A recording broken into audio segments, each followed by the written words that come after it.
Libro tercero. El encanto del mundo. Primera parte. Capítulo primero. Dulce miel. Era tan hermosa y tan amable que la llamaban Dulce miel, aunque su nombre era Bizuné. Su cabellera llegaba hasta el suelo. Era del pálido y delicado color amarillo verdoso de las rosas de primavera. Hija de un pobre erudito, vivían en una ciudad junto al mar. Dulce miel Bizuné iba a casarse pronto con el apuesto hijo de otro erudito. Mientras los padres murmuraban en la biblioteca inclinados sobre viejos volúmenes, la hija y el hijo vagabundeaban por el umbrío jardín entre las rosas y bajo las bruñidas hojas de la vieja higuera. Primero fueron sus manos los que se encontraron, luego sus labios y sus jóvenes cuerpos, y finalmente sus corazones y sus almas. Siguieron promesas y peticiones, variados intercambios de regalos. Ya que las bodas eran caras, tuvieron lugar astutas prostituciones del arte. Un erudito componiendo una elegía por la muerte de un noble que hacía llenar los ojos de lágrimas y los bolsillos de abundante plata.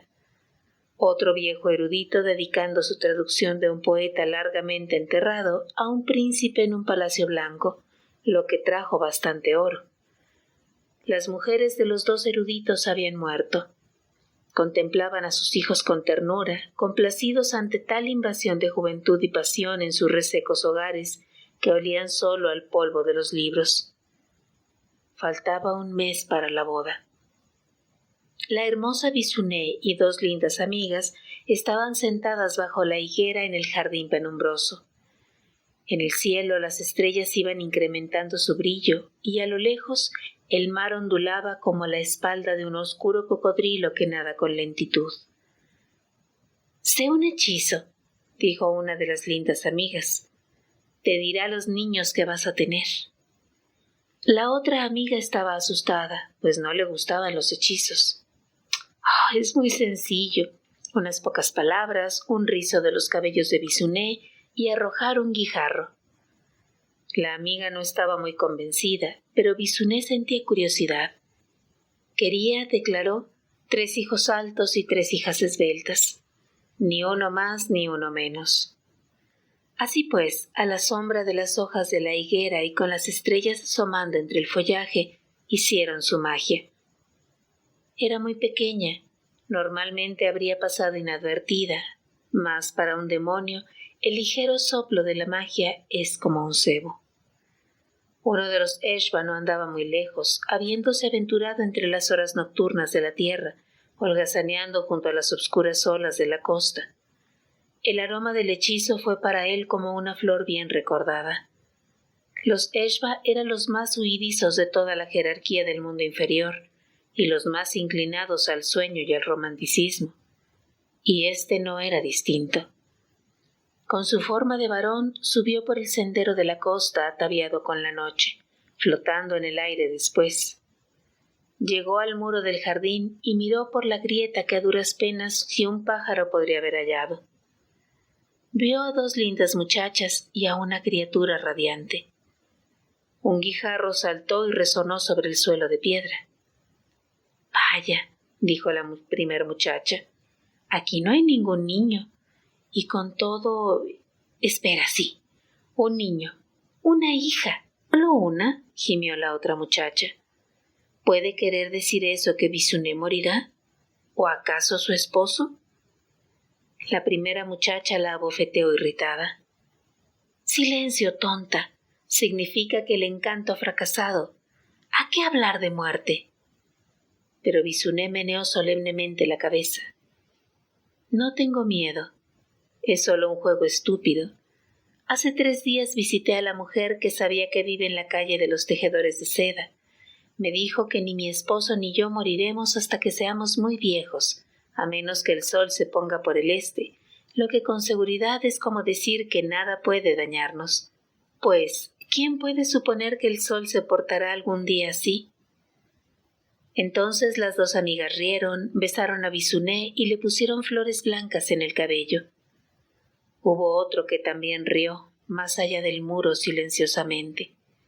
Pero allí no había nadie, solo un esbelto gato negro que se alejaba corriendo hacia el sendero de la costa, con un destello en sus ojos plateados. El Eshba entró en una habitación de jade negro, se postró de hinojos ante una sombra, le besó los pies y el beso floreció como una llama violeta en la penumbra. El Eshba alzó sus ojos resplandecientes. Esto es lo que Asran leyó en ellos. Un paseo en el sueño de la tierra, el mundo de los hombres, y una figura de doncella. Su piel era como el blanco corazón de la manzana, su cabellera una fuente de rosas de primavera. Asran acarició la frente y el cuello del Eshba. Había permanecido largo tiempo apartado de la tierra, muchos meses, quizá un siglo de los mortales. ¿A qué otras cosas se parece? El Eshba suspiró bajo el contacto de los dedos de Asran. Esto es lo que le dijo el suspiro. Como una mariposa blanca en el anochecer, como un lirio nocturno, como la música que suena cuando el reflejo de un cisne pasa sobre las cuerdas de un lago bañado por la luna. Iré y lo veré, dijo Asran. El Eshba sonrió y cerró los ojos. Asran cruzó las 3 puertas, negro fuego, acero azul, gélida ágata. Como un águila voló a través de la llanura purpúrea del cielo nocturno. Una moribunda pincelada escarlata señalaba el lugar por donde el sol se había escondido hacía ya largo tiempo. Llegó a la ciudad junto al mar, al pequeño jardín de una pequeña casa. El águila negra se posó sobre el tejado. Lo observó todo con la brillante mirada de soslayo de sus ojos de pájaro, ahora uno, ahora el otro. Un viejo erudito bebía vino bajo una higuera. «¿Bisuné?» llamó. Apareció una muchacha. El erudito le acarició la mano. Le mostró una anotación que acababa de hacer en un gran volumen antiguo, en un lugar donde la página estaba señalada por una flor prensada, de textura semejante al papel. La luz que surgía de una ventana hilaba los colores de las verdes limas en el rubio cabello de la muchacha. El águila observó inmóvil, el pico como una hoja curvada. «Mira, aquí está el nombre de tu madre y el mío», dijo el erudito, «y aquí está tu nombre y el suyo, el del hombre con quien vas a casarte, el que será mi hijo». Las alas del águila se agitaron levemente, sin hacer más ruido que el de la brisa en las hojas de la higuera. Finalmente, el anciano y la muchacha entraron en la casa. Una lámpara empezó a brillar en una ventana cerca del tejado y luego se apagó. La muchacha se desnudó, quedando vestida solo con su cabellera. Se tendió en su estrecha cama y se durmió. En su sueño, un aroma maravilloso llegó hasta ella. Oyó golpes lejanos en un postigo entreabierto, un ruido como el de hojas que caminaran. Una voz cantó en su oído, agradable como el terciopelo. Bisuné despertó sobresaltada. Se acercó a la ventana y miró hacia afuera. Abajo en el jardín había un hombre moreno. No podía distinguirle. Envuelta en su cabellera, en la sombra de su ventana, él también le parecía una sombra. Solo sus ojos brillaban, reflejando alguna luz misteriosa. «Baja, Bisuné», dijo él quedamente. Su voz no se parecía a ninguna otra que hubiese oído jamás. Estuvo a punto de acudir a él, a punto de volverse para buscar la puerta, las escaleras, el camino hacia el jardín. Pero una fría gota cayó y su mente dijo: «Cuidado». «Ven, Bisuné», dijo el extranjero desde abajo. «Largo tiempo llevo amándote. He viajado muchas millas para encontrarte. Todo lo que pido es una mirada de tus ojos, quizá un beso casto y compasivo de tu boca de doncella». La carne de Bisuné respondió a la voz como el arpa cuando la coge el músico.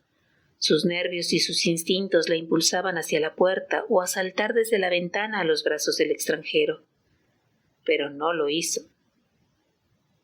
«Debe ser algún espíritu maligno para llamarme así», le dijo. Cerró de golpe los postigos y aseguró el pasador. Abrió un cofrecillo y sacó de él un collar de coral que le había dado su amante, y le habló, acariciándolo y besándolo, usándolo como amuleto contra cualquier maldad con que la noche pudiese amenazarla. Muy pronto sintió que una deliciosa tensión se aflojaba en el aire. El sueño la venció. Se quedó dormida con el collar de coral en las manos, y por la mañana pensó que sus temores habían sido solo un sueño. Asrar encontró divertido verse desafiado por aquella muchacha virtuosa y asustadiza. La primera vez le divirtió. Su fuerza de voluntad, su inteligente y estúpida falta de credulidad en él le deleitaron. La primera vez le deleitaron. Volvió la noche siguiente, después de la puesta del sol. Había invitados divirtiéndose en el jardín. Se fueron más tarde y la muchacha se quedó sola mirando hacia el mar, con el collar de coral rodeándole el cuello. Bisuné, oliendo el perfume de las rosas de color violeta, pensativa, vio de pronto a una mujer en el sendero de la costa. Pareció surgir de la nada, pero al hacerse más clara su aspecto era más real y lleno de vida que el de todas las otras cosas. Bisuné no podía apartar sus ojos de la mujer. Era impresionante, imperiosa. Su cabellera era de un negro azulado y sus ojos muy brillantes. Carecía de modestia, timidez o reserva. Se dirigió sin vacilar hacia el muro del jardín y, mirando a Bisuné con sus ojos extraños e hipnóticos, dijo: «Deja que te lea la fortuna, jovencita». La voz de la mujer era profunda y melodiosa. Pasó la mano por encima del muro y tomó la de Bisuné, y al tocarla, el corazón de la joven empezó a latir con más fuerza, sin que pudiera decir el porqué. «He oído», dijo la mujer, «que temes a los hombres. Eso es una desgracia, ya que vas a casarte». «No temo a los hombres», tartamudeó la muchacha. «Temiste a uno la noche pasada», dijo la mujer. La muchacha palideció recordando. Era un sueño. ¿Lo era en verdad? Vamos, ¿por qué le temiste? No pretendía hacerte daño alguno. La muchacha se estremeció. La mujer morena se inclinó por encima del muro y la besó delicadamente. Era un beso como jamás la tímida doncella había conocido. Los besos de su amante, el ansia profunda de la juventud, nada la había conmovido tanto como ese breve roce de labios. Y con todo, ante el beso sintió la misma alarma que recordaba de la noche anterior, sus sentidos tirando en una dirección, su corazón en otra. Apartó de golpe su mano y su boca. «¿Quién eres?», preguntó, sabiéndolo ya de alguna honda parte de su ser y sin lograr entender lo que sabía. «Alguien que lee el destino», dijo la mujer. Su rostro había cambiado, haciéndose remoto y cruel. «Eres testaruda, y la testarudez irrita a los dioses. Con todo te han prometido una vejez alegre, ¿verdad? A menos que el sol se ponga por el este». La mujer dio la vuelta y se alejó, pero un potente golpe de viento marino hizo hincharse su capa, y de pronto pareció desvanecerse. La muchacha corrió hacia la casa, cogió un amuleto de caja. Un hombre santo se lo había dado a su madre. Se lo puso en el cuello y rezó para que los demonios dejasen de atormentarla. La mujer había sido Asrar. Siendo quien era, puede adoptar cualquier forma. La muchacha le había rechazado, y 2 veces, y bajo 2 formas diferentes. Los mortales no lo rechazaban. Su voz, sus ojos, su tacto, producía una alquimia que hacía vibrar sus nervios, obnubilándoles, cegando su voluntad. Pero Bisuné resistía, y su resistencia había dejado de atraerle. Su virtud se había convertido en un velo de seda que romper, su belleza en una copa que vaciar. Quedaba un último truco. Le complacía. Había visto a su prometido en el jardín entre los invitados. Asrar moldeó para sí una imagen exacta de su amante y llamó a los postigos de su ventana 1 hora después de la medianoche, llevando su imagen como si fuera una capa. Asustada, ella se acercó con sigilo a la ventana. Preguntó quién era en un susurro. Oyó una voz que conocía. Abrió los postigos y él la tomó en sus brazos. La alegría de su fortaleza inflamó como nunca antes lo había hecho su amor por él. «No puedo contenerme más», dijo él. «¿Me harás aguardar hasta que estemos casados?» «No, no te haré aguardar si es eso lo que deseas». No había ninguna lámpara encendida en el cuarto. La habitación estaba a oscuras. Reconoció sus manos, sus brazos, su cuerpo, su boca, y con todo no los reconoció. Era todo algo nuevo, algo hallado de nuevo. Y todo le inquietaba. Su venir hasta aquí, el engaño, la fría impetuosidad, como planeado. La luna estaba alzándose desde el mar. De un instante a otro tiñó de plata los pétalos de rosa en el jardín, el tronco de la higuera, las tejas de la casa. Su único ojo miró por los postigos abiertos. Bizuné, que empezaba a ahogarse en las aguas del deseo, dejándose llevar por su amante hacia el lecho, percibió de pronto, inexplicablemente, el negro destello de un par de ojos. No, no podía ser. Eran los ojos de su prometido, velados por la lujuria vulnerable de los hombres.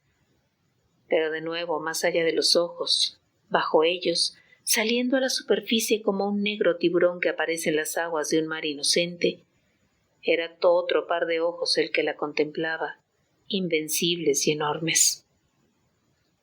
Bizuné se arrancó a la marea que la sumergía.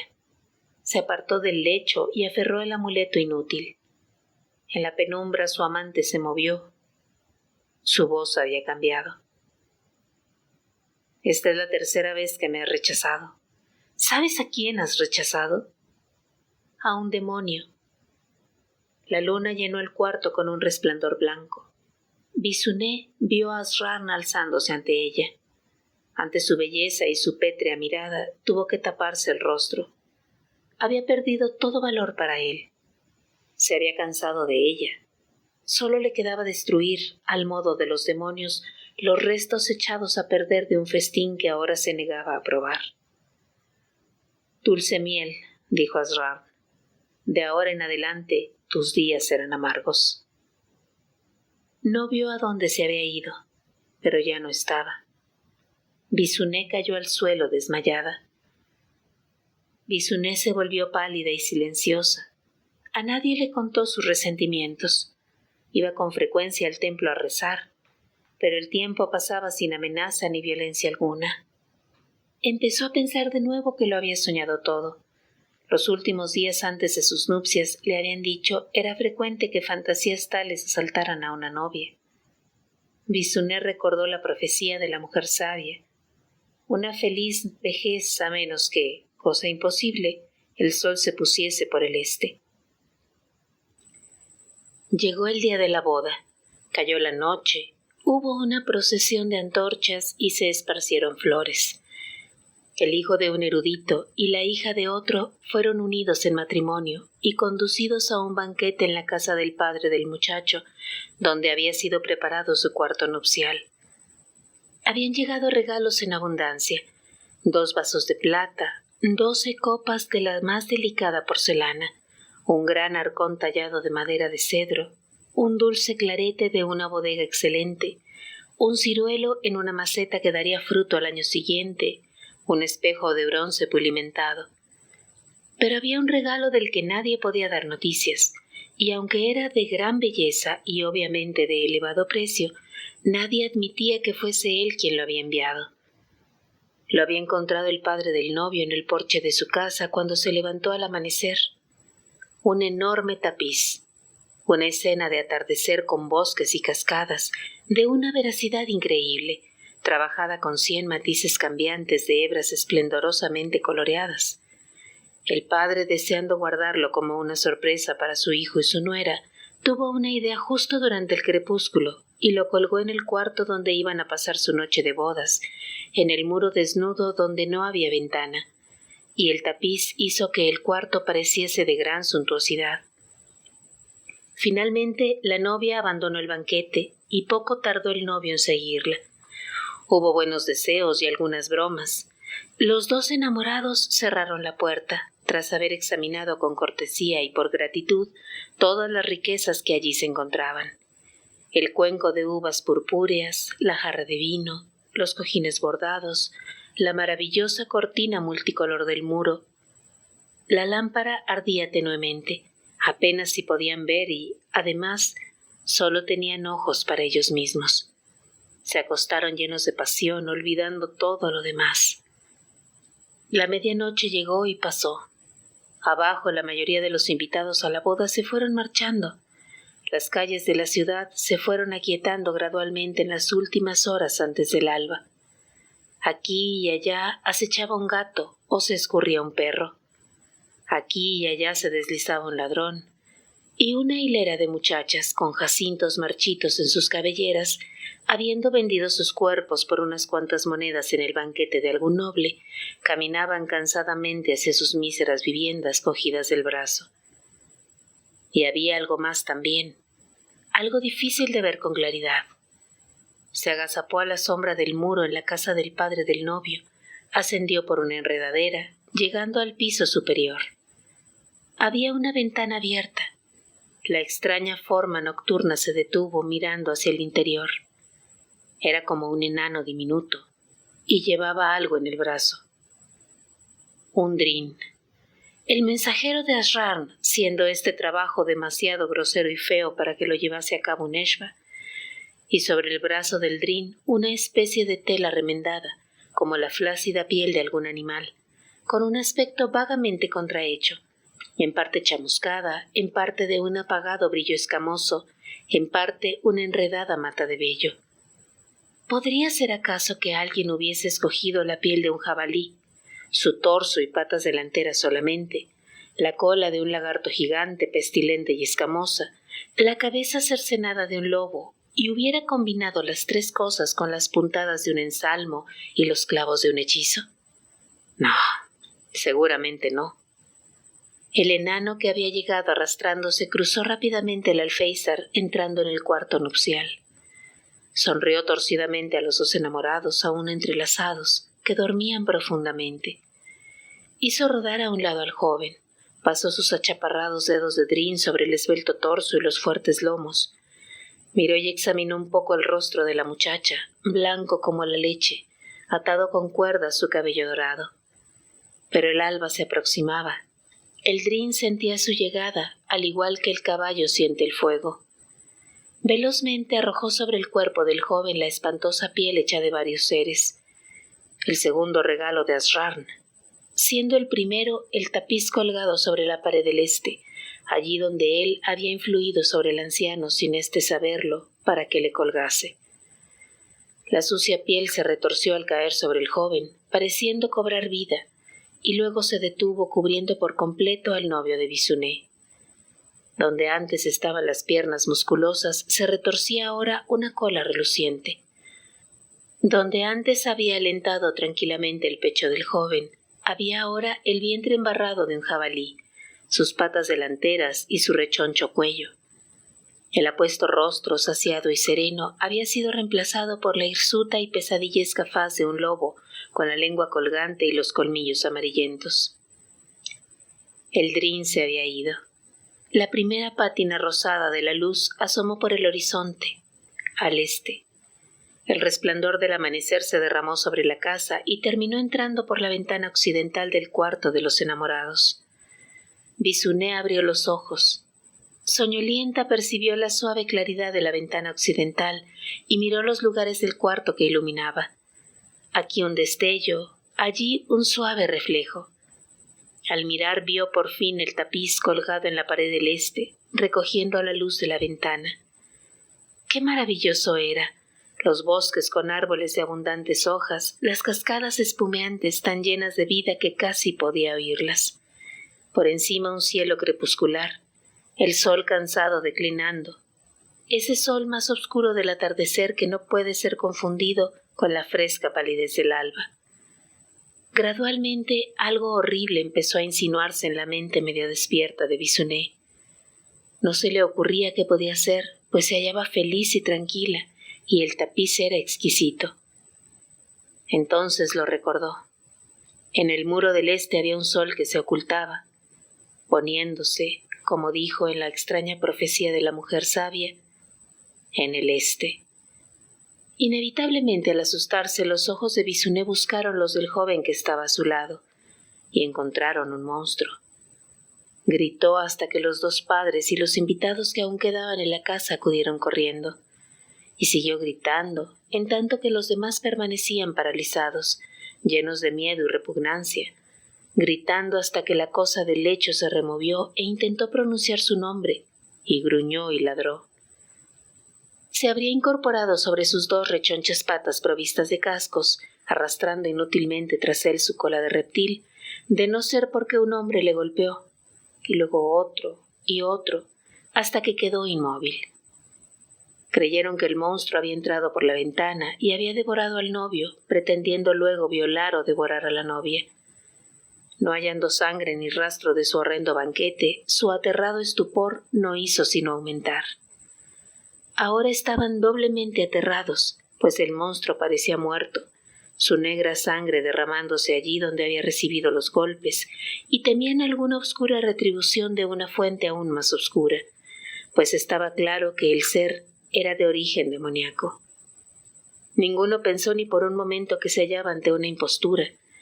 No era de sorprender, pues nadie podía ver en la cosa ni un vestigio del joven que había sido, el apuesto y sano hijo del erudito. Y dado que la espantosa piel había penetrado y absorbido la suya, era de suponer que también su mente y su corazón habían sido remodelados similarmente en alguna apariencia infrahumana. Los gritos de la novia se habían convertido en sollozos y las mujeres, llorando también, se la habían llevado. Los vecinos que se habían reunido para curiosear al ser despertados por sus gritos fueron despedidos con mentiras. Antes de pensar en pedir ayuda de la ciudad, los invitados de la boda y los dos padres estaban unidos en el deseo de que el atroz asunto se mantuviera secreto, y no meramente por miedo. Estaban avergonzados ante su contacto con el horror. Sentían oscuramente que debía tratarse del castigo por algún pecado, colectivo o particular. Cargaron a la criatura muerta en una carreta cubierta. Echándolo a las suertes, les tocó a los dos fuertes hijos del comerciante en vinos y a los tres fuertes hijos del albañil conducir la carreta con su contenido bajo la máscara de la oscuridad hasta los límites de la ciudad. Allí, entre las colinas rocosas, en un barranco desnudo que raramente visitaban los hombres, precipitaron el estigma delator y arrojaron paja ardiendo para estar seguros de su obra. Jamás se les ocurrió que la criatura pudiese seguir viva.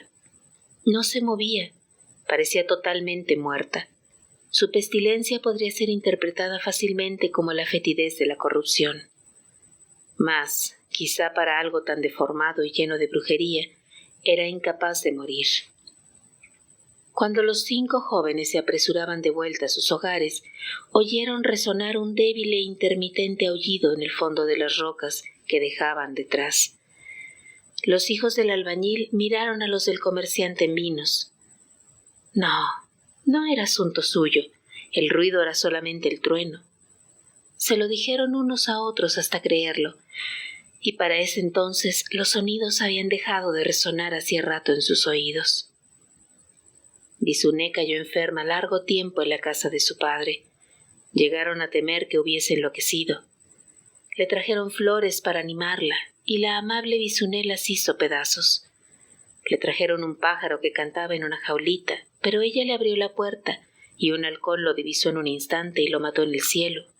Y cuando lo vio, Bisonet se limitó a sentir, como si no hubiese esperado otra cosa. Se cortó la hermosa cabellera, no derramó ninguna lágrima, no pronunció palabra alguna. Estaba conservándose, dejando que su odio y su amargura se hinchasen en su interior. No lo sabía, pero tal era su instinto. El médico habló en susurros con su padre, el erudito. No debe seguir así. Deben llevársela lejos, a otro lugar. Su útero está habitado. Lleva a un niño y no le importa. Morirá y el niño también. Bisuné no sacaba ningún consuelo ante la perspectiva del niño, el último vestigio que le había dejado su amante. Entendía muy bien quién le había hecho daño y el por qué. A medida que su vientre crecía, ella se quedó más y más débil. Una noche su odio estuvo listo. Lo sabía y despertó sabiéndolo. Por primera vez en meses, Bisuné habló, y la fuerza de su odio inundaba sus palabras. Hizo lo que ningún mortal había osado hacer, y lo hizo con la esperanza de morir. Maldijo a Asrarn. Habiéndolo hecho, se derrumbó agotada, dispuesta a esperar la muerte. En esos días una maldición o una bendición eran como un pájaro. Tenían alas y podían volar. Y cuanto más fuerte fuese la bendición o la maldición, más fuertes las alas y más lejos podía llegar el pájaro. La maldición de Bisuné era muy fuerte, pues todo lo que había en ella, a quien en tiempos llamaron dulce miel, se había vuelto tan amargo como la hiel. Y el pájaro de la maldición, que tenía un color como nunca mortal alguno había visto excepto con el ojo interno, el vívido color del dolor y el crudo dolor de la pena, voló sin vacilación ni error hacia el centro de la tierra. El pájaro carecía de ojos, aunque podía ver, y de voz. Se introdujo hasta el mundo inferior a través de grietas y rendijas más pequeñas que una mota de polvo, pero era bastante grande cuando pasó entre las torres de Drujimbanashta. Entró por una ventana de esmeralda y se posó en el hombro de Asrarn, lo cual fue suficiente para que éste lo viese y lo sintiese. Asrarn sonrió. Quizá el invierno sonríe cuando muerde las hojas de los árboles hasta matarlas. Algún mortal me ha maldecido, dijo, y se puso el pájaro en la mano. Lo miró. Vio la forma del cerebro que lo había moldeado y, finalmente, el cráneo, la cabeza y el rostro dentro de los cuales se hallaba el cerebro. Después, Asrarn besó las gélidas alas del pájaro. ¿Acaso no entiende que no hay maldición alguna que pueda afectarme, siendo yo el padre de todas las maldiciones? Dijo, pero su odio temerario le complacía. Antes la había castigado a través de otros. Podía hacerlo de nuevo. Pajarito, pajarito extraviado. Capítulo 2. Shesael y Dresaem. Cuando la tierra era plana, el alma no entraba en el cuerpo de un niño hasta unos cuantos días antes de su nacimiento. El embrión crecía en el útero, una planta sin pensamientos ni motivos, hasta el momento en que el alma escogida fluía invisible entre las dormidas recámaras. Finalmente, el niño aún no nacido, inspirado por la llegada de su alma, empezaba a oler su vida y por fin luchaba por nacer. A veces no había alma alguna dispuesta para el niño, en cuyo caso los dolores del parto eran meramente el rechazo del cuerpo a la materia inanimada, y el niño que nacía carecía de vida. Pero había un alma lista para el niño. Niña, como había percibido el encanto, en el útero de Bisuné. Un alma perfecta y amorfa, limpia, bañada en las abstracciones del limbo nebuloso que yacía más allá del mundo. Un alma mitad hembra y mitad varón, como eran todas las almas en esos tiempos. El camino del alma era la vida, pero en el umbral humeante que yacía a la entrada de esa ruta, se alzaba una forma oscura aferrando una oscura espada, obstruyendo el camino de esa alma, en tanto que las demás patean como meteoros a su lado. El alma estaba asustada, al igual que lo estaría un niño, ya que era un niño a donde se dirigía. No sabía que ante ella se alzaba uno de los Eshba, ni lo que presagiaba la espada, ni tan siquiera por qué debía tener miedo. Mas entonces la espada se movió, y el alma fue hendida en dos partes.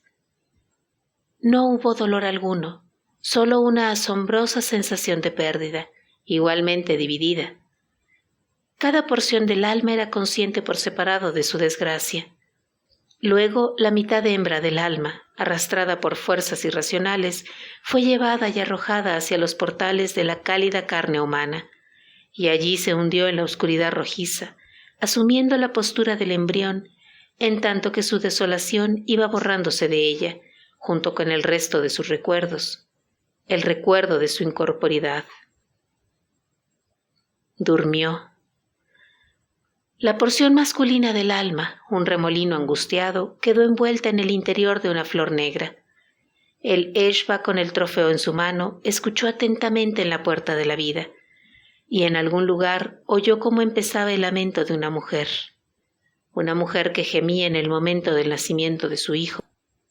El Eshba cruzó velozmente el no mundo hacia la tierra, se lanzó a través del aire y emergió en él sobre una llanura vacía donde pastaban delgadas ovejas, y ahí, en la choza de piedra de un pastor, encontró a la mujer sollozando en su lecho, en tanto que su esposo contemplaba la cuna de caña y su hijo carente de vida, nacido muerto unos minutos antes. El Eshba de pie en el umbral sonrió. «Tengo que enterrarle», dijo el hombre. «Habría sido un chico precioso». «Calla, esposa mía, no hay nada que hacer». El Eshba rió sin que hubiese sonido alguno. El hombre levantó la mirada alarmado, lleno de rabia. ¿Quién se atreve a burlarse del dolor humano? El Eshba entró en la choza, rozó con sus dedos los párpados del hombre y los ojos iracundos quedaron cerrados. Respiró sobre la mujer y ésta volvió a acostarse, ebria con el deleite de su aliento. Luego el Eshba se acercó a la cuna, abrió la boca del niño y aplastó en su interior la flor negra. La mitad masculina del alma fue lanzada al cuerpo del niño como el jugo de un fruto exprimido. El Eshba derramó los pétalos maltrechos de la flor negra sobre el cuerpo del niño, que ahora respiraba. El niño empezó a llorar y a gritar. Cuando el pastor y su esposa, asombrados, abrieron los ojos, una paloma negra salió volando de la choza. La niña de Bisuné había nacido. ¡Cuán hermosa era! Cada día se hacía más bella, cada año más hermosa. Una niña esbelta como el tallo de una flor, con la piel muy blanca, con el cabello de pálidas rosas de su madre, pero aún más pálido, como el fantasma de las rosas, ojos como estanques grises entre oscuros torrentes de plata. Cuán hermosa era la niña, y con todo cuán extraña. No hablaba, no oía lo que se le decía o, al menos, no quería hablar. No quería oír. Su lengua y su garganta estaban sanas, sus oídos estaban sanos, aunque a menudo parecía ciega contemplando el vacío, caminando en silencio sin tomar la mano de su madre, sus abuelos o sus amigos. No por malicia, sino como si en realidad no viese. Pobre niña, pobre Shesael, la hija de Bisuné. ¿Era acaso una lisiada, una retrasada? ¿Estaba acaso poseída? «Sé de dónde ha venido el mal», dijo Bisuné como si no le importara. Nadie hablaba de ello, nadie le discutió o aseguró que no era así. Una o dos veces había llegado un viajero desde los caminos de las colinas rocosas que narraba historias de extraños aullidos, gemidos y estruendosos ruidos provenientes de un abrupto barranco o una profunda caverna. «La niña vive pero no me conoce», dijo Bisuné. «Cuando sea mayor entraré en alguna hermandad de sacerdotisas. Mi existencia es inútil». Bisuné se había vuelto más marchita y apagada a medida que pasaban los años. Como por contraste, la niña florecía y brillaba. Si la niña la hubiese amado, Bisuné quizás se hubiese curado de sus heridas, pero la hermosa Shesael, con la mitad de un alma, se quedaba mirando el vacío y pasaba caminando en silencio. Durante 15 años Bisuné esperó. En el día del nombre de Shesael, Bisuné besó a su viejo padre que lloraba despidiéndose y besó la frente de la hermosa niña, marchándose a un desierto lejano. Allí terminó sus días, sobre un pedestal de piedra, como sacerdotisa rasurada de una orden austera y desprovista de amor. Shezael la vio partir sin un solo gesto. Vio esto como veía todo lo demás, como movimientos a través de una pantalla, algo que carecía de toda relación con ella. La suya era la porción femenina del alma, la porción negativa de la pasividad y la inmovilidad, de lo obscuro y lo carente de fines que, sin ser equilibrada por el contrapeso masculino que poseían todas las demás almas, producía esta inercia absoluta. Los abuelos eran viejos los dos viejos eruditos, poco acostumbrados al mundo, llenos de pena. No vivirían mucho tiempo más. Quizá casasen a Shezael con algún joven bondadoso al que no le importase su estado. Era de una rara belleza y muchos se alegrarían de tener una mujer silenciosa.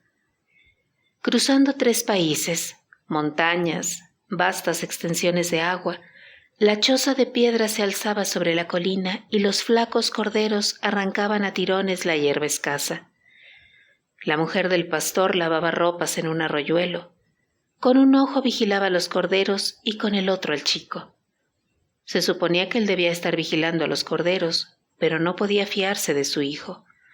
Algo podía distraerle y entonces se levantaría de un salto lleno de furia, arrojando una piedra al aire sin razón alguna. Su temperamento era violento, era impetuoso. Podía aplastar a una mariposa sin pensarlo con el puño. Ya mató un día a 2 animales del preciado rebaño, haciendo entrechocar sus cabezas con enorme fuerza, reventándoles los sesos. No era por crueldad, se trataba de una extraña falta de sensibilidad, una especie de ceguera. La mujer del pastor suspiró. ¿Quién no sabía que su hijo tenía la cabeza hueca y que además era violento? En la aldea le llamaban Dresaem el loco. Desde que había cumplido los 11 años, los hombres le habían tenido miedo y las mujeres huían corriendo cuando se acercaba. Les habría gustado matarle para quedarse tranquilos, pero era demasiado fuerte y veloz para ellos y tenía el instinto agudo del zorro, aunque no fuera rápido de espíritu. Pero, si algún día tenían la oportunidad, le matarían como a un perro rabioso, aunque solo tuviese 15 años, y a pesar de sus maneras feroces fuese tan apuesto como un príncipe. La mujer del pastor volvió a suspirar mirando a su hijo. Ahora estaba tranquilo, pero eso no duraría. Y ese cabello suyo, tan rubio que era en color como la corteza gris plateada de ciertos árboles, y sus ojos impasibles y hermosos como el bronce fundido, y sus fuertes miembros morenos flexibles como los del leopardo, y era tan destructivo e impredecible como un leopardo. La mujer del pastor suspiró por 3ª vez. No pensó en un adagio de la comarca que decía: cuando una mujer suspira 3 veces, es mal presagio para alguien. El muchacho miraba como un animal alerta, sin fijarse en nada en particular, listo para saltar como una sombra. Para Dresaem el mundo era una jungla, y no conocía ni el miedo ni la ley. Cuando le hacía daño a alguna criatura sentía la breve sorpresa de la pena, pero nunca duraba mucho. Sus pensamientos se hallaban siempre lanzados a la carrera. Debía saltar a un lado y a otro para mantenerse a su paso. Le gustaba pelear y unirse con mujeres, hazañas brutales y directas. Algunas noches se levantaba cuando salió la luna y corría hasta derrumbarse, lo que tardaba en suceder, sobre la tierra árida y desnuda. Había aprendido a nadar como los perros, cayéndose al agua. No había aprendido nada que no le hubiese venido tan fácil y repentinamente como ese río. La suya era la porción masculina del alma hendida, la porción positiva de la acción y lo volátil, de lo flagrante y lo imperturbable y que, sin equilibrar por el contrapeso femenino que todas las demás almas poseían, causaba esa ebullición imposible de mitigar. De pronto se oyó la nota de alarma del cuerno del gran carnero, que se hacía sonar en la aldea solo en momentos de gran apuro. La mujer del pastor alzó la vista sobresaltada, llena de confusión, y sin moverse llamó a su esposo. Dresaem, sin embargo, excitado por el clarinazo, vagamente consciente de su significado, se dirigía ya a grandes saltos hacia la aldea. Ciertamente había algo nuevo que ver en la calle. 100 hombres con armaduras de bronce resplandeciente, soldados del rey del país y un emplumado mensajero real vestido de sedas y oro. El mensajero estaba leyendo un rollo de pergamino. Hablaba de peligro, lealtad, muerte y recompensa. Hablaba del decreto real, de que los 10 jóvenes más valientes y vigorosos de cada pueblo y el más valiente y vigoroso de cada aldea debían ser enviados a cierta montaña más allá de la capital del rey para ofrecerse allí en combate con un dragón. Ya habían aparecido 500 jóvenes, pero eso no importaba. Los magos del rey habían profetizado que finalmente llegaría un campeón que mataría a la terrible bestia. Entonces riquezas ingentes se derramarían sobre él. En cualquier caso, y aquí el mensajero señaló con un gesto a su escolta cubierta de bronce, negarse a proporcionar el joven requerido sería invitar al desastre. Para Dresaem la mayor parte del discurso quedó sin oír, y la amenaza no obtuvo atención alguna, pero entendió las palabras combate, dragón y vigor. Estaba a punto de lanzarse hacia adelante cuando se encontró con que los hombres de la aldea ya se habían apoderado de él y le ofrecían frenéticamente. Este es el más valiente, sin duda. Mató a un lobo en primavera. Lo hizo pedazos con las manos desnudas. Mire sus ojos. Está loco, ansioso por luchar y matar. Dresaem rió.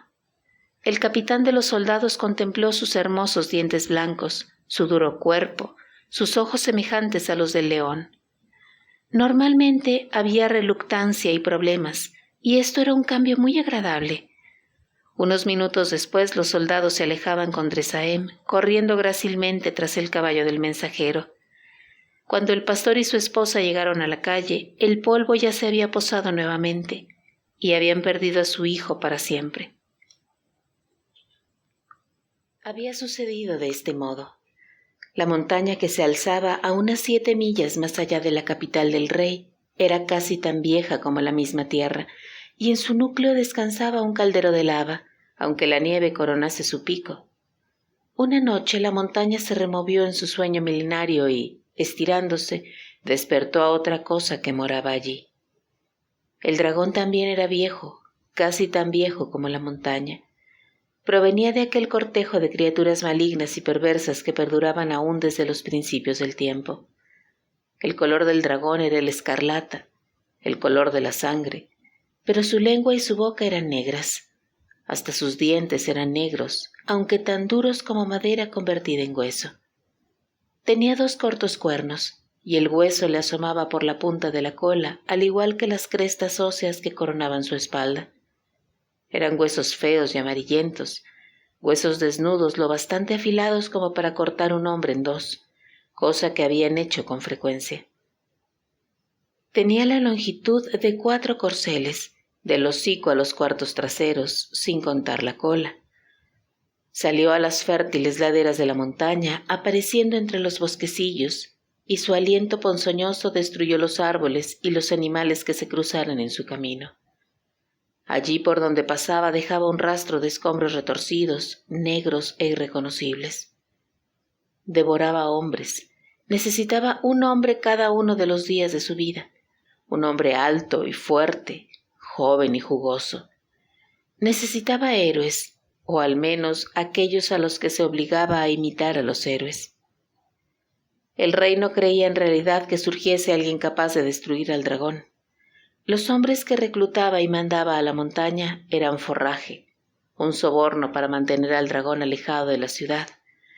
Si llegaba el día en que todos los jóvenes campesinos disponibles habían sido devorados, entonces los soldados del rey tendrían que escoger fichas marcadas de un plato, y aquel a quien las fichas escogiera tendría que ir a servir de provisión al dragón.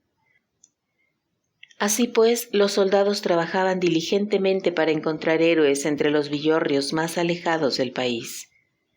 Algunos eran llevados a rastras o inconscientes a la ciudad, siendo empujados hasta la montaña ataviados con una armadura que no les iba demasiado bien, y morían con solo un gemido o una maldición para indicar su paso de un estado a otro. Algunos avanzaban rugiendo, hinchados de fanfarronadas, creyendo que la engañosa profecía se refería a ellos, hasta que los dientes del dragón se cerraban sobre sus entrañas. Ahora una clase distinta de héroe entraba por las puertas de la ciudad. No hablaba, reía, saltaba para pelear con un perro, golpeaba un pájaro en mitad de su vuelo. No contemplaba el esplendor de la metrópolis, no entrecerraba los ojos ante la promesa de la recompensa. Se apartó impaciente de la armadura que le enseñaron. Señaló hacia la montaña, sonrió y alzó las cejas en muda interrogación.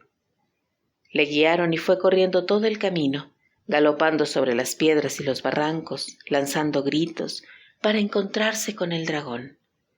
Los soldados se quedaron mirándole y un par lloraron. El dragón tosió entre las laderas y los soldados se ocultaron. El día se hallaba en su punto más caluroso y el dragón estaba dormitando en un bosquecillo de árboles muertos destruido por su aliento.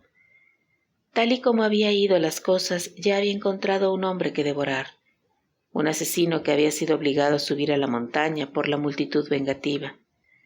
Así pues, el dragón no estaba hambriento ni muy alerta, ya que no estaba buscando comida, pero seguía siendo lo bastante peligroso.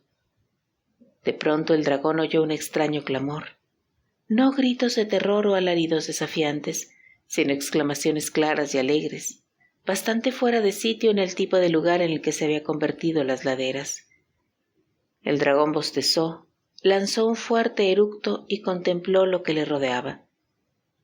Un joven de aspecto fiero apareció entre los árboles calcinados.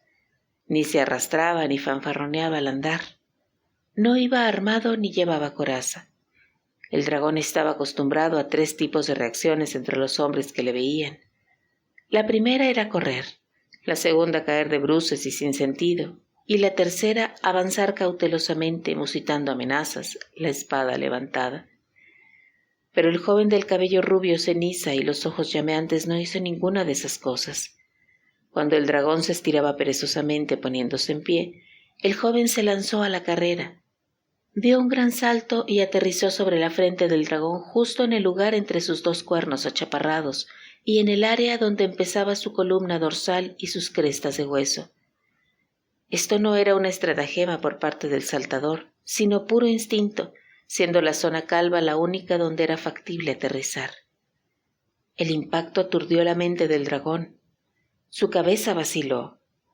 Dresaem, otra vez por puro instinto, aferró los 2 cuernos del dragón para no caerse, y de inmediato el intenso y excitante placer de la acción violenta le inundó. Empezó a empujar y tirar con toda su considerable fuerza juvenil de lo que tenía agarrado. El dragón abrió las fauces. Su repugnante aliento venenoso salió como un torrente, errando a Dresaem, que se hallaba por encima y más atrás de las fauces, mientras que su olor le hizo sentir náuseas y por lo tanto enloqueciéndole aún más. Tenía 15 años, pero su fuerza no era natural, una fuerza reforzada y convertida en decididamente sobrenatural por su falta de miedo y precauciones. Tiró con toda su fuerza de las feas protuberancias óseas y un instante después las había partido, sacándolas de sus cuencas. Negra sangre fluyó de las 2 terribles heridas, cegando al dragón. Lanzó retumbantes gritos de agonía incrementada por el hecho de que ahora Dresaem estaba usando los cuernos dislocados para golpearle el cráneo. Rugiendo ciego, el dragón se lanzó fuera del bosque y se precipitó de cabeza por la ladera de la montaña, con lo que se rompió el cuello. Dresaem fue arrojado a lo lejos, pero no tardó en hallarse en pie de nuevo, haciendo entrechocar como un loco los cuernos y saltando una y otra vez sobre la espalda del dragón. Oyendo tan desacostumbrados ruidos en lugar de los más anormales del dragón despedazando a su víctima miembro a miembro, los soldados del rey terminaron asomándose tímidamente a echar una mirada. Cuando descubrieron el desenlace de la pelea, golpearon sus escudos entre sí y llevaron el cadáver del dragón y a Dresaem a hombros hasta la ciudad. Indirectamente el maravilloso imbécil también les había salvado la piel. Estaban decididos a convertirle en un héroe. El rey se sorprendió, pero no le disgustó que, después de todo, alguien hubiese matado al dragón. Al igual que sus soldados habían imaginado un día en que todos los campesinos habrían sido utilizados, igualmente el rey había imaginado un día ligeramente más lejano, cuando todo el mundo, soldados, campesinos, cortesanos, habría desaparecido por igual, y solo quedaría él para huir del hambre del monstruo. Sin embargo, no estaba muy complacido ante la perspectiva de tener que cumplir con su decreto. Derramar tesoros sobre un patán ignorante, que además era medio imbécil, no era muy de su agrado. Con todo, percibió el brillo acerado en los ojos de sus soldados, y cómo las manos de sus capitanes descansaban en las empuñaduras de sus espadas. Siempre había existido otra posibilidad en lo tocante a alimentar al dragón, que su leal ejército se rebelara. El rey se dio cuenta de que era mejor ceder. Hizo llover oro y piedras preciosas sobre el joven loco, el cual gruñó, jugueteó con ellas, se metió una perla entre los dientes y riendo la aplastó. Los soldados sonrieron ferozmente al rey. El rey llevó a Dresaem a una mansión dentro de su propio palacio. Le mostró las fuentes aromáticas, los pavos reales. Por último, el rey abrió una puerta de marfil y reveló a 5 hermosas doncellas ataviadas con gasas con todos los colores del arco iris, a través de las que sus miembros y sus senos destellaban como si fueran de plata. Por último, el rey abrió una puerta de marfil y reveló a 5 hermosas doncellas ataviadas con gasas con todos los colores del arco iris, a través de las que sus miembros y sus senos destellaban como si fueran de plata. «Ah», dijo el rey, «veo que hemos progresado algo». Las doncellas lanzaron débiles chillidos cuando Dresaem cayó sobre ellas, pero estaban muy bien instruidas. Al menos era apuesto, aunque tosco e impetuoso. Dresaem se convirtió en el campeón del rey. En realidad no sabía lo que era, solo se daba cuenta de que tras aquella puerta de marfil podía conseguirse interminables goces carnales, que había siempre montañas de comida sobre la mesa y un suministro continuo de hombres con los que combatir. Varios campeones de países extranjeros fueron enviados contra Dresaem. Siempre había algún monarca que podía superarle.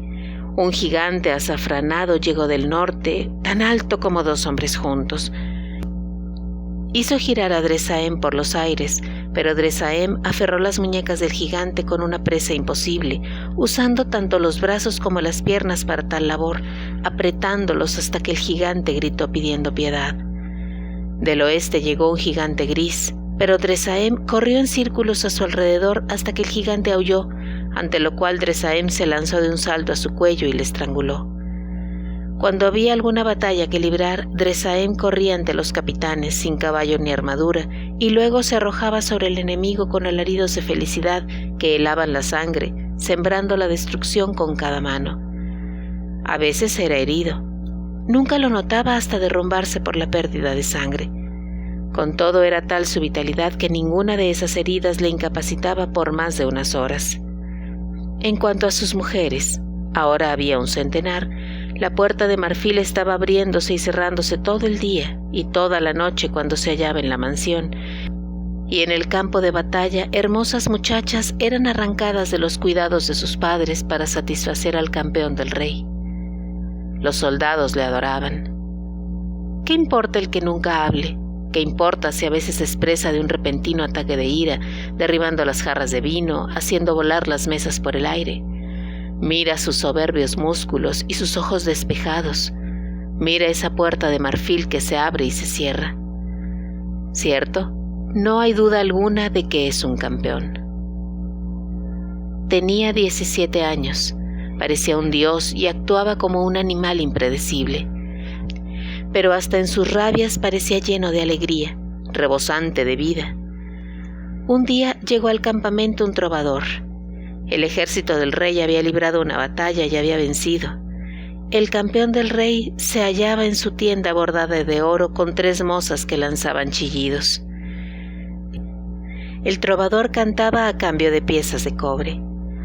Había visto en un lejano país a una doncella extraña y apagada con los ojos de plata y el cabello como el fantasma de una rosa de primavera. Cantaba sobre ella, pues le había quedado grabada en la imaginación. Era un soñador y de algún modo había adivinado la verdad sin darse cuenta, pues en su relato la llamaba por mera invención poética media alma. Los soldados, siempre sentimentales después del combate, amaron la canción. Imaginen su asombro cuando se abrió de golpe la entrada en la tienda del campeón y éste, tan poco amante de la música, avanzó con los ojos llenos de lágrimas y el rostro desolado. Sin ningún ruido cayó de rodillas ante el trovador. Todos se asustaron, como si contemplasen un portento.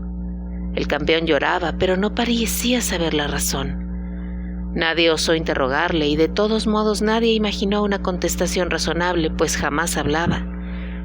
Finalmente el campeón alzó la cabeza y cogiendo la diminuta arpa del trovador, le arrancó las cuerdas. Luego, con un espantoso llanto desprovisto de palabras, se alejó corriendo del campamento hacia las llanuras vacías que se extendían más allá. Shezael había permanecido virgen y sin casarse. Pese a su belleza, lo extraño de su temperamento alejaba a los galanteadores. En cierto modo la temían. ¿Acaso no había nacido de un matrimonio maldito? Pocos eran los que conocían lo sucedido la noche de bodas de Bisuné, pero los rumores abundaban. El prometido había muerto misteriosamente, pero ¿de qué? ¿Y cuál era la razón, ya que era joven y estaba lleno de salud? No, el defecto, fuera el que fuese, debía de haber pasado a la hija. Era mejor no frecuentar su compañía. A veces permanecía sentada junto a la ventana de la casa de su abuelo. El anciano se movía con lentitud, lleno de cansancio. Asustado ante lo que costaba, pagó los servicios de una criada para que escoltase a Shezael, comprase y remendase sus ropas y la llevara a dar paseos cerca de la ciudad, siguiendo caminos poco frecuentados. La criada era de naturaleza amable, pero vigilaba atentamente la seguridad de lo que le había sido confiado. A veces llevaba a Shezael al templo y rezaba en él para que la muchacha se curase de su extraña enfermedad, mientras que Shezael contemplaba sin expresión alguna el aire teñido de azul. 3 meses después de que Shezael hubiese cumplido los 17, la criada la llevó a una de esas poco satisfactorias visitas al templo, y en el santo lugar se encontraron con el trovador vagabundo al que habían encontrado allí medio año antes. Aparentemente le estaba dando las gracias a los dioses por haber vuelto sano y salvo a la ciudad, pero cuando vio a la criada y a su pupila, se apresuró a acercárseles. «Si fuera un hombre rico y llevara una vida ordenada», dijo, «me casaría lleno de alegría con esta doncella. Aunque no sea muy despierta, es hermosa como un loto». «Márchate», dijo la criada, aunque no hablaba en serio. El trovador, pese a su poco recomendable oficio, no era ningún bellaco, sino un hombre amable y amistoso. Terminaron sentándose en el porche del templo, en tanto que Shezael se quedaba mirando las nubes, los árboles llenos de flores y el océano.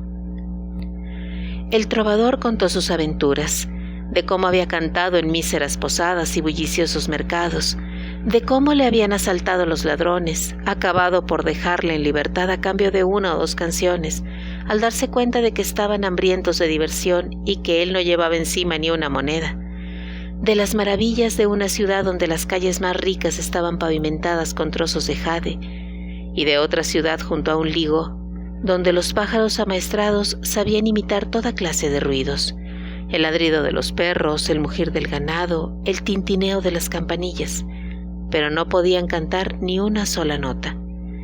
Por último le contó cómo había creado una canción sobre la triste belleza de Shezael. La mujer le riñó, pareciendo complacida, y la había cantado en el campamento guerrero de un rey. «Y entonces», dijo el trovador, «un joven loco salió de una tienda y me arrebató mi pequeña arpa y arrancó todas las cuerdas». «Vaya cosa», podrían decir, siguió, «pero hay algo peor, pues tuve que hacerme una arpa nueva. Cuando volví a poner las cuerdas en la antigua, descubrí que en la 7ª cuerda había un largo cabello de la cabeza del loco, un cabello del más delicado rubio ceniza, parecido casi en color a la paja. Hiciese lo que hiciese, no podía desenredar el cabello de la 7ª cuerda del arpa. Y ahora, escuchen». Y sacando el instrumento de su bolsa, el trovador hizo sonar su cuerda una a una. 6 tenían un tono claro y dulce, pero la séptima, donde estaba enredado el cabello, gemía. La criada le cogió del brazo. «Tírala, el arpa está poseída». «Espera», musitó el trovador. «Mira a la muchacha». Shezael había vuelto la cabeza. Su rostro había cambiado. Contemplaba el arpa con fijeza llena de seriedad, los ojos abiertos enfocados, los labios entreabiertos. Y de pronto rió. No era la risa de una idiota, sino la risa de la pura alegría imposible de confundir. Entonces, dirigiéndose sin vacilar hacia el trovador, levantó el arpa en sus manos, que no le opusieron resistencia. Volviéndose una vez más, Shezael empezó a alejarse como si al fin hubiera descubierto el camino al hogar. La mujer se alarmó. El trovador se sintió conmovido y lleno de curiosidad, pero no sorprendido. Había medio esperado algo parecido y había acudido al templo cada día durante un mes, esperando encontrarse con Shezael y su guardiana con el propósito de poner a prueba cierta magia extraña que había sentido en la atmósfera. Esa noche, Shezael colocó el arpa al lado de su cama. Era el mismo estrecho lecho en el que había dormido Bisuné, su madre, la del triste destino. Shezael no tocó las cuerdas del arpa, pero la estuvo mirando hasta que se le cerraron los párpados. Su existencia había sido como un sueño. Sus sueños habían sido a veces más vívidos que su existencia. Ahora soñó con una gran claridad. Se convirtió en otra persona. Era un joven pastor. Había matado a un lobo. No, era un dragón. Era un campeón del rey. Mataba gigantes. Se llamaba Dresaem. Era joven, alto, apuesto, bronceado por el sol, con ojos de bronce. Era un guerrero, pero había huido a las desoladas llanuras. Yacía casi muerto bajo el cruel calor del día. A veces rugía, gemía y lloraba a causa de un intolerable e inconsolable sentimiento de pérdida que no podía comprender. Shezael se despertó al mismo tiempo que lo hacía el sol, las mejillas humedecidas por las lágrimas, sin sentir pena. Se levantó y se vistió.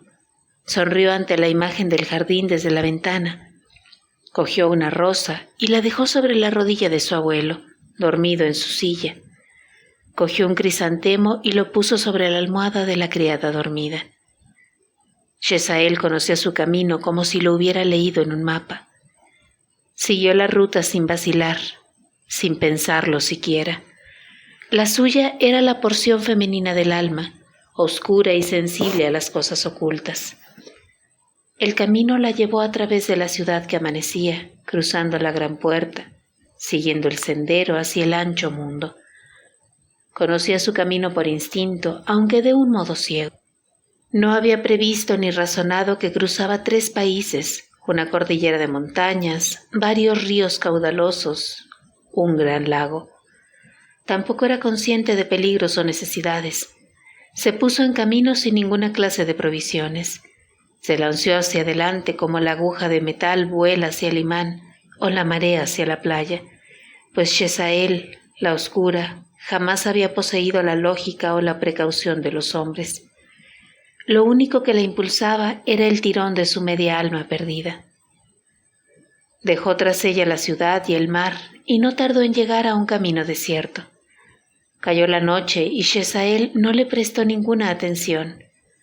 Cuando se halló demasiado cansada, se tendió y durmió sobre la tierra desnuda, para despertarse con el primer rayo del amanecer y seguir adelante. Anduvo durante varios días sin alimento, deteniéndose solo 1 o 2 veces para beber cuando un arroyo pasaba junto a su camino. Su creciente debilidad apenas si entraba en sus pensamientos, pero finalmente no pudo proseguir. Un tratante de esclavos había escogido este camino para llegar a la ciudad más próxima. Sus hombres hallaron a Shezael tendida junto al camino y armaron cierto alboroto. El tratante de esclavos les alejó de ella. Le gustaba el aspecto de la muchacha, que sería una excelente esclava de placer. Introdujo a la fuerza el caldo por entre sus dientes cerrados y la puso en una de las carretas. Era un viaje de 4 días y seguía la ruta por la que, en todo caso, tenía que viajar Shezael. Quizá a causa de lo que presentía, Shezael ni gritó ni intentó escapar de ellos. Si era consciente de quienes la habían capturado, lo era solo en la medida en que la ayudaban, acercándola a su objetivo. Llegaron a la ciudad. El mercado desembocaba en ricas calles a cuyos lados se alineaban blancas mansiones, y cada 4 losas de pavimento había una de jade verde. El tratante de esclavos colocó a Shezael sobre una tribuna. Las pujas empezaron con rapidez, pero se fueron desanimando a medida que los compradores percibieron la extraña mirada de la muchacha, carente de toda emoción. Por fin, un joven noble se adelantó. Esta muchacha es muda e idiota. Cualquiera puede darse cuenta. El tratante de esclavos protestó. Entonces dile que hable, pidió el noble. Así lo hizo el tratante de esclavos, alzando mucho la voz y sin lograr resultado alguno. La multitud de compradores en potencia empezó a murmurar y dispersarse. El tratante alzó el látigo, pero el joven noble detuvo su brazo. No importa, ya tengo demasiadas mujeres parlanchinas en mi casa. Te la compraré. El dinero cambió de manos y se firmaron documentos. El noble condujo a Shezael hacia su carroza. Cuando llegaron a su mansión, la llevó al interior y le enseñó un cuarto de mármol con colgaduras de terciopelo rosa, e hizo que sus esclavos le trajeran comida y vino. Esta será tu habitación. Estas serán tus esclavas. Te libero. Serás mi amada, pero no mi propiedad. El noble tomó la mano de Shezael. Oí hablar de ti en una canción, una doncella con un cabello y unos ojos tales. Mas, ¿es posible que, como decía el trovador, tengas solo media alma? Al parecer no era solo en el campamento del rey donde el trovador había cantado su canción sobre Shezael. Shezael había estado mirando lo que la rodeaba, poniéndose gradualmente más nerviosa ante la necesidad de alejarse. Pero cuando el noble le dijo esas palabras, ella le miró con una intensidad terrible. El noble comprendió que estaba en presencia del destino de otra persona, y tan irresistible era el aura del destino que no pudo contrariarla. Cuando ella salió del cuarto, no la detuvo, sino que la acompañó. No debes marcharte igual que viniste, dijo. Está claro que te hallas en un viaje de extremada importancia, pero viajar sola te podría traer de nuevo el peligro. Ven, te daré mi carroza y los 3 corceles blancos que tiran de ella, y un criado para que la conduzca, y pan y bebida para que no mueras de hambre. Todo fue hecho de tal modo. El noble, como presa de un hechizo, no lamentó la pérdida de sus monedas, solo la de Shezael, y no le puso obstáculo alguno. Hizo jurar al criado que también él la protegería. Los 3 caballos blancos agitaron las cabezas. ¿Qué camino debo seguir, señora?, preguntó el criado. Mas el noble dijo, no haces sino mirar a las montañas. Sigue ese camino, y no vuelvas conmigo hasta que no se haya salvo. La carroza viajaba velozmente, corrió por senderos viejos y cruzó en 2 días las montañas por el gran paso. Pero abajo, en el valle, unos ladrones observaban. Un arco chasqueó. El criado cayó muerto con una flecha en el pecho. Un ladrón saltó a la carroza, cogió las riendas y detuvo a los caballos. Otro se apoderó de Shezael. Aquí hay un tesoro precioso. Después llegó el jefe de los ladrones, les apartó de un empujón y tomó a Shezael en sus brazos y la examinó. Finalmente dijo, esta es la muchacha bruja de la que cantó el trovador, y la dejó con cuidado en el suelo. Al momento ella se dio la vuelta y echó a andar, dando la espalda a la carroza, al criado muerto y a los atónitos ladrones. Supersticiosos como eran, no la siguieron. Tenían un dios ladrón al que adoraban secretamente en una cueva. Su credo decía, por cada 50 viajeros robados y asesinados, dejen marchar en libertad a uno. Los dioses no desean el exceso en nada. Shezael llegó a un caudaloso río. El barquero la detuvo en la orilla, cogiéndola del hombro. Por mi vida, señora, que no puedes andar sobre el agua. Tengo que pasarte y tienes que pagarme. pero mirándola a los ojos el barquero dijo: «Vaya, eres la doncella de la que cantó el trovador. Pasarás a cambio de nada». El siguiente río tenía un puente. Ahora los árboles frutales crecían junto al sendero y las bayas silvestres de las que se sustentaba la muchacha en su viaje, pues las cogía de modo ausente como le habían enseñado a coger los higos del árbol en el jardín de la casa de su abuelo. Shezael pasó sin verlas a través de 5 aldeas. En la quinta una mujer corrió hacia ella y le dio una hogaza de pan. «Eres la doncella de la canción. Que tengas buena fortuna en lo que buscas, sea lo que sea, pues con seguridad hay magia en ti». Había llegado ya al tercer país, cruzando montañas y extensiones de agua. Siguió un sendero y de haber mirado habría visto en la lejanía resplandecer la capital del rey, y 7 millas más allá, la montaña coronada de nieve donde el dragón había devorado hombres y muerto en manos de Dresaem. Por fin, Shezael llegó a una ciudad a orillas de un gran lago. En el muelle, junto a las aguas sedosas, una vieja dama paseaba junto con sus sirvientes y, atado a una cuerdecilla dorada, llevaba un pájaro verde que de vez en cuando graznaba vigorosamente. «Veo a una niña con un cabello espléndido», dijo la vieja dama. «De un momento a otro caerá al lago. Que uno de ustedes vaya y me la traiga». Shezael fue conducida ante la vieja dama con el pájaro que graznaba. «Sí, tal y como lo había pensado», dijo la vieja dama. «Es la doncella de la canción del trovador. Y en verdad creo que, como dijo, tiene solo media alma. ¿Será posible que ande buscando su otra mitad? Bien, buscaremos una barca que la ayude a pasar el lago. Ve con los auspicios de los dioses, niña mía, y ten cuidado con las trampas de la noche». Así cruzó Shezael el lago y llegó a las desoladas llanuras por donde vagaba Dresaem en su melancólica ira.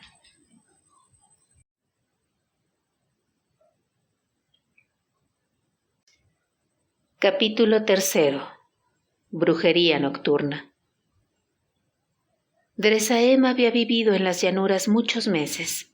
Había sobrevivido aplastando la cabeza de serpientes y roedores con una pesada piedra y comiéndolos crudos sin que se le ocurriera encender fuego.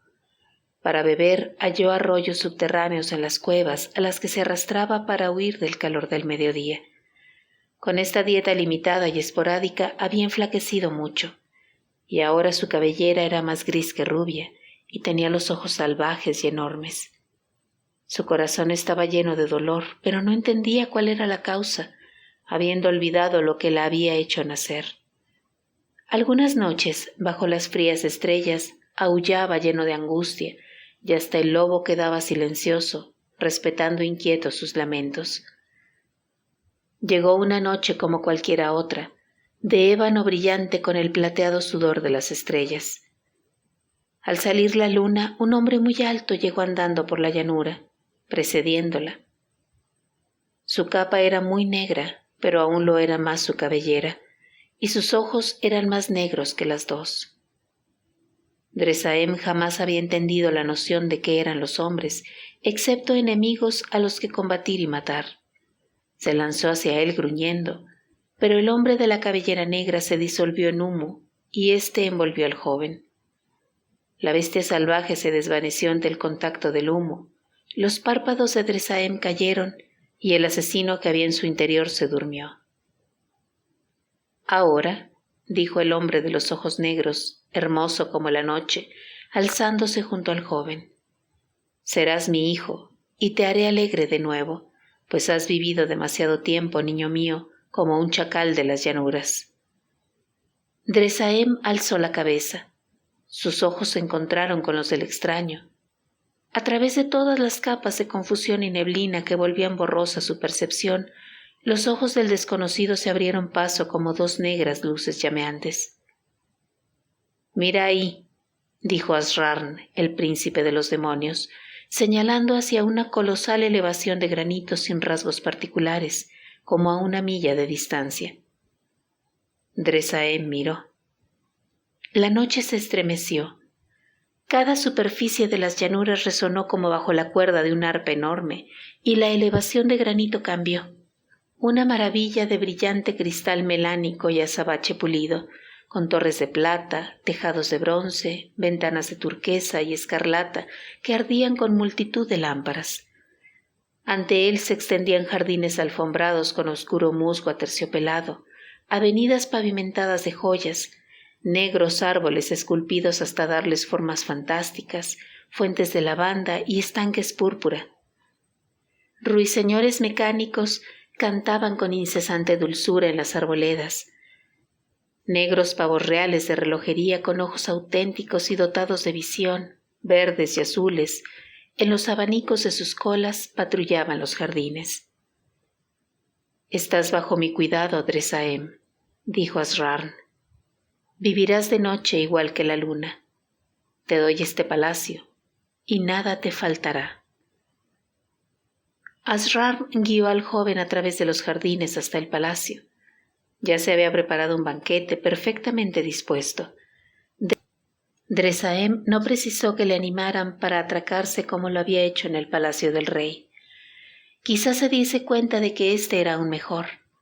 Cuando Dresaem quedó satisfecho, Asrarn dijo: «Hay una última cosa que ansías. Te la haré recordar. Una muchacha con los ojos de plata y el cabello como una rosa de primavera. Ni siquiera de esto me he olvidado».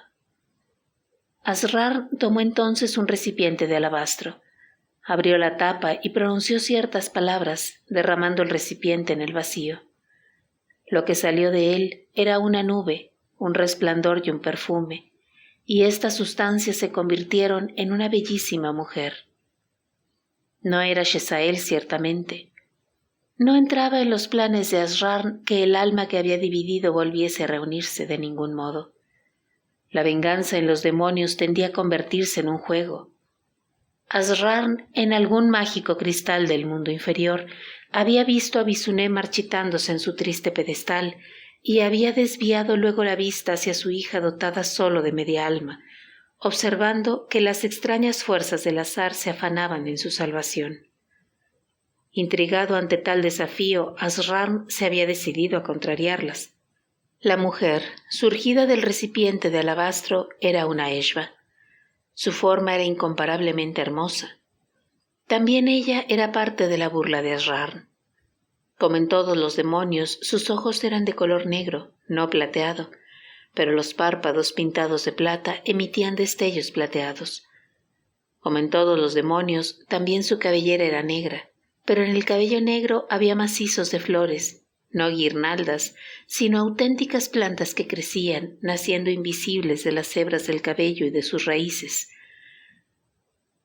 Pálidas flores de un amarillo verdoso, diminutas y siempre florecientes rosas de primavera que se apiñaban en aquellas trenzas oscuras como el rocío sobre una hoja. Dresaem abrió la boca sorprendido. Tanta belleza era capaz de impresionar incluso a sus sentidos dormidos, al igual que los ojos de Asrarn habían penetrado en su cerebro entorpecido. El nombre de la mujer Eshba era Hasebe. Antes el joven se había cansado enseguida de un solo cuerpo y una sola cara, pero los demonios no pertenecían a esa especie, y ni los hombres ni las mujeres se cansaban de ellos. Hasebe atrajo a Dresaem a sus brazos, que eran como el mismo deseo. Asrarn desapareció. Dresaem se tendió con la diableza sobre un lecho de incienso. Dejó al desnudo sus pechos que eran como montículos nevados, y ella desnudó su torso dorado a causa del sol. Él dejó al descubierto el negro valle boscoso de sus caderas, incluso allí sembrado de flores amarillas, y también ella le desnudó y posó sus labios en la torre ardiente que su pasión había construido. El sol no se alzaba en el cielo, sino era el cuerpo de Dresaem. La carroza del sol, arrastrada por sus caballos escarlata, se lanzó penetrando por el túnel de la mansión de Hasebe, pero, en esta ocasión, los caballos no escaparon a sus riendas. El tiempo eterno de los demonios avasallaba al amante humano. Cabalgó eternamente, un arco blanco sobre el blanco creciente de su carne, ella tendida bajo él hasta que se derritió y ardió. Solo tras muchos eones de éxtasis agonizante perforó el sol y lo hizo pedazos, y muchos eones después cayó junto con sus fragmentos en el océano de Hasebe. Tal y como le había dicho Asrarn, Dresaem vivía ahora de noche, al igual que la luna. Se despertaba cuando huía la luz diurna y las estrellas se solidificaban en el éter. Entonces tenían lugar sus banquetes y sus diversiones. 1000 sirvientes invisibles cuidaban de él, proporcionándole lo que desease antes incluso de que pudiese pensar en ello. Cuando se sentía presa del deseo de combatir, gigantes y guerreros aparecían en las puertas de bronce, lanzando desafíos. A todos los mataba gloriosamente, o eso parecía, pues eran ilusiones. Tan suculenta carne apaciguaba sus antiguos apetitos. En cuanto a los demás, allí estaba Hasebe. El sonido de sus pasos sobre el suelo de mármol bastaba para excitarle. Golfos de placer, abismos de victoriosa violencia. Esas deliciosas blanduras le embrujaban durante 5 noches, y cuando nacían los 5 soles que seguían a esas 5 noches, Dresaem se derrumbaba en su lecho regio y dormía hasta que el último color abandonaba nuevamente el cielo. De tal guisa nunca vio lo que era del palacio cuando el sol coronaba el cielo, jamás vio en qué se convertía su regio lecho, las rosas aplastadas bajo su espalda, las cabezas de gigantes clavadas en picas sobre su puerta. Tales esplendores y atrocidades eran cosas de la noche. El sol las golpeaba y las hacía desvanecerse en el aire a todas, excepto a ciertos sólidos mecanismos de relojería creados por los Drin. Los árboles se disolvían como la tinta en el agua, las torres se desvanecían en humaredas ondulantes, los pavos reales yacían en apagados montones carentes de brillo. Los únicos muros que rodeaban entonces al joven dormido eran las áridas laderas del granito, su único refugio una arcada rocosa. Hasebe desaparecía en el mundo inferior para huir del día. Dresaem yacía en solitario, sumido en un sopor mágico hasta que la oscuridad llegaba de nuevo, y con ella nuevamente Asrarn para reconstruir el palacio a su alrededor, y para hacer surgir a Hasebe con rosas de primavera creciendo en su cabellera negra como ala de cuervo. 5 noches permaneció despierto Dresaem en sus orgías. 5 días durmió como los muertos. Y al 5.º día, Shesael escaló la elevación granítica y le encontró. Estaba pálida y delgada. El viaje había sido terrible y agotador. Las llanuras vacías aparecían formidables bajo el cálido e implacable cielo y, después de ponerse el sol, los vientos soplaban como el hielo. Sus ropas se habían convertido en harapos. Tenía las manos y los pies sangrando, pero no se había dado cuenta de nada. Su dolor y su agotamiento nada significaban para ella. Su meta seguía delante de ella. Su instinto la conducía sin vacilación alguna. El alma cercenada en su interior era como una herida sin curar. Viendo ante ella la escarpación de granito, había sabido lo cerca que se hallaba de su objetivo. Parecía que le estallaba el corazón. Corrió hacia la roca y trepó por sus escarpas, y allí le encontró. El hombre que había soñado era ella, el hombre cuya carne contenía la otra mitad de lo que ella era. Y de inmediato se sintió calmada, consolada. No había rabia o amargura en ella, y por lo tanto su respuesta al verle no fue hacer daño o arrebatar, sino amar. Se arrodilló junto a Dresaem llena de amor. Le besó los labios, los ojos, las manos. La parte del alma que estaba dentro de él la percibió, pero, tal y como el príncipe de los demonios había dispuesto las cosas, el sueño de Dresaem era demasiado hondo como para que despertase. Todo el día permaneció Shesael sentada sobre el granito junto a Dresaem.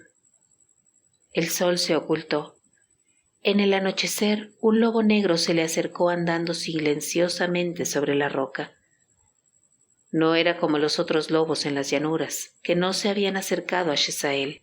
Los ojos del lobo herían el cerebro de Shesael, allí donde muy pocos significados habían logrado penetrar. El lobo era Asrarn. Su mirada era invencible e hipnótica. Shezael no podía combatir con él y no lo intentó. La obligó a dejar a Dresaem, a marcharse de la elevación granítica, aunque la porción del alma que se hallaba en ella sentía que la desangraba un dolor mortífero. Asrar la expulsó hacia la noche vacía. Lejos de aquel lugar, Shezael vio un brillo de lámparas entretejidas en el cielo. Shezael se hallaba sola, llorando entre las llanuras. Pensó: allí está mi amado. ¿Qué voy a hacer? Había empezado a razonar.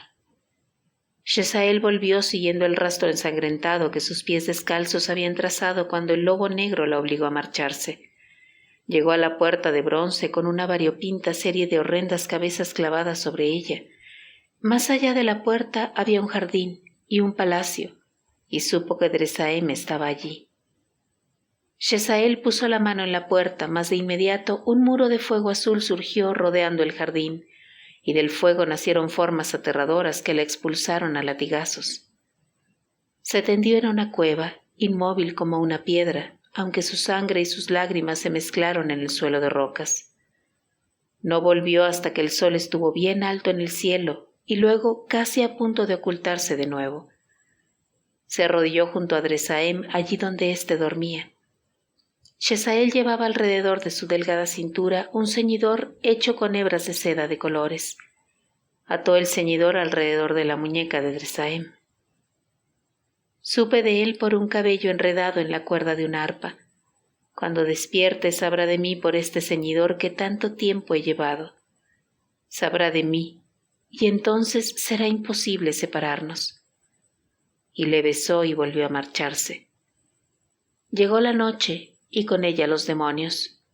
Dresaem se desperezó sobre una pila de telas de satén con jacintos por almohada. Mientras se despertaba, Hasebe se le aproximó y vio el maltrecho ceñidor que rodeaba la muñeca de Dresaem.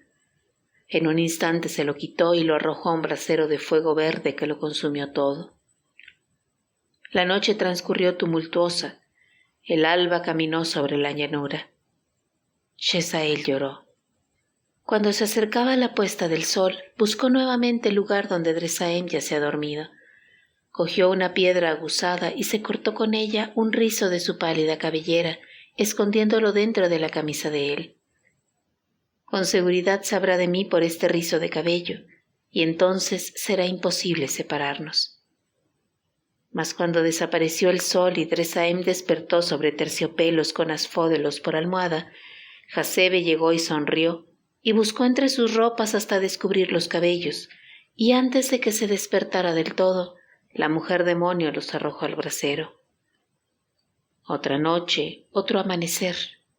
Shezael por la tarde contempló al hombre que dormía entre las rocas. Puede que no llegues a saber de mí. Quizá tu mitad del alma se ha vuelto muda. No puedo dejarte ninguna otra cosa. No volveré más.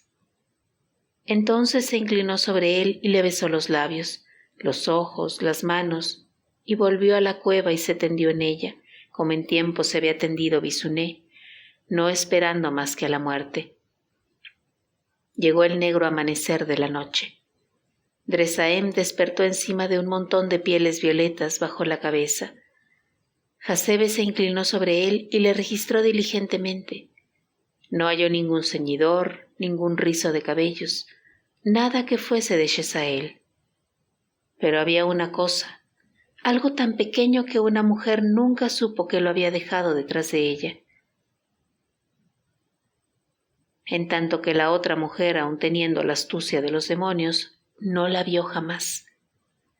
Una pestaña plateada del párpado de Shezael había caído entre las pestañas de Dresaem al besarle, y cuando despertó, la pestaña le entró en el ojo. No le molestó, pero produjo extraños efectos en su visión. El palacio milagroso tembló y se volvió sombrío. La forma deliciosa de Hasebe cobró un aspecto reluciente y horrible, como si el fósforo ardiese en sus huesos. Y de pronto un sentimiento de pérdida inconsolable asaltó a Dresaem y supo que ya había sentido antes un desespero semejante. Se llevó la mano al ojo y lo frotó, y la pestaña de plata se quedó enganchada en su dedo. Apenas la tocó, supo que era lo que faltaba en él. Su mitad de alma golpeó a las puertas de su carne y su corazón gritando: «Debo encontrarla». Y entonces, demasiado veloz para que le atrapasen todas las trampas de la noche, corrió hacia las llanuras, corrió sin comprender cómo adivinaba el camino, en línea recta hacia la cueva donde yacía Shesael. Más tarde, Asrar vagaba por las llanuras. Vagó hasta distinguir dos figuras sentadas en la roca bajo un cielo despejado. Detrás de él el palacio mágico había desaparecido y Hasebe, como un vino precioso, había fluido nuevamente a su recipiente. Los pavos reales ya no desplegaban sus colas sobre el suelo y los ruiseñores de relojería yacían carentes de cuerda en los talleres de los Drin. Asrar llamó a los que se hallaban sobre la roca. «Vuélvete, Shesael. Vuélvete, Dresaem. Aquí estoy». Y ciertamente se volvieron sin vacilación alguna. Asrar les vio bajo la clara brillantez de la luna. Eran hermosos como solo pueden serlo dos cosas que, sin tacha alguna, encajan para formar una sola. Al igual que se entrelazaban sus manos, así parecía serlo cada parte de ellos, el ángulo de cada miembro, la curva de su mejilla y su pecho junto a la recta simetría del otro. El cabello de Dresaem era plata, los ojos de Shesael eran plata. El cabello de ella era como el oro que flota, los ojos de él como el oro que arde. Lo que hubo de bestial en él se había calmado, lo que hubo de inerte en ella había cobrado vida. Las expresiones que fluían por sus rostros eran idénticas y siempre lo serían. El desequilibrio de cada uno, contrapesado por el otro, se había convertido en el más exacto de todos los equilibrios. Lo negativo alineado con lo positivo, los caminos divergentes fundidos en uno. El hierro era seda, la seda era hierro.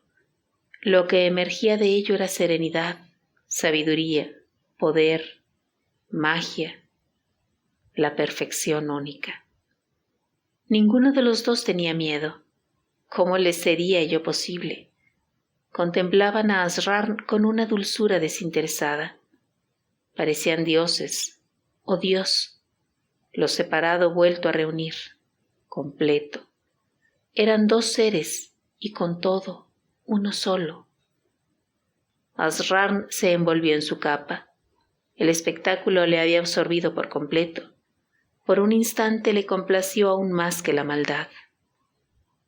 «Demasiado hermoso para romperlo por segunda vez», dijo. «Sea cual sea su valor en el mundo, vayan con mi bendición».